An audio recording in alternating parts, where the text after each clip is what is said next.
ইরানের তৈরি শাহেদ 136 ড্রোনের আদলে নিজস্ব প্রযুক্তিতে দূরপাল্লার আত্মঘাতী ড্রোন দেশীয়ভাবে উৎপাদনের প্রস্তুতি নিচ্ছে সৌদি আরব। মার্কিন সংবাদ মাধ্যম সেমাফোর এক প্রতিবেদনে জানানো হয়, যুক্তরাষ্ট্রের ইউটা ভিত্তিক প্রতিষ্ঠান ভেক্টর ডিফেন্স এবং সৌদি আরবের স্টার্টআপ SR2 ডিফেন্স সিস্টেমের যৌথ উদ্যোগে রিয়াদের কাছে একটি ড্রোন উৎপাদন কেন্দ্র গড়ে তোলা হচ্ছে।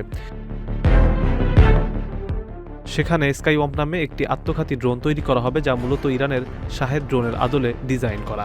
প্রতিবেদন অনুযায়ী এই ড্রোনের পাল্লা প্রায় 1500 কিলোমিটার, যা মূলত উপসাগরীয় অঞ্চলের কৌশলগত ভৌগোলিক অবস্থান বিবেচনা করে ডিজাইন করা হয়েছে। উত্তর পূর্ব সৌদি আরব থেকে তেহরানের দূরত্ব প্রায় একই রকম।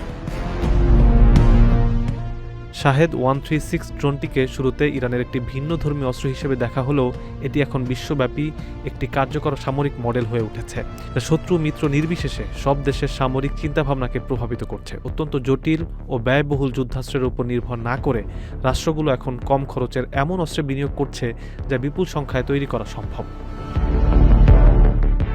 প্রতিরক্ষা ব্যবস্থাকে ব্যাহত করতে পারে এবং দীর্ঘমেয়াদে চাপ বজায় রাখতে সক্ষম।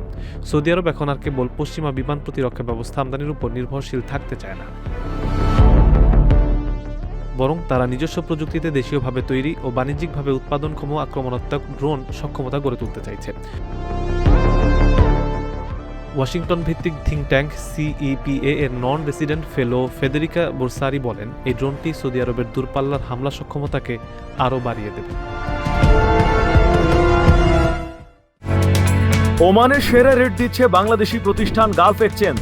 প্রিয়জনকে টাকা পাঠাতে আজই আসুন আমাদের যে কোনো ব্রাঞ্চে অথবা কল করুন স্ক্রিনে দেয়া নাম্বারে। গালফ এক্সচেঞ্জ, বাংলাদেশিদের প্রিয় এক্সচেঞ্জ।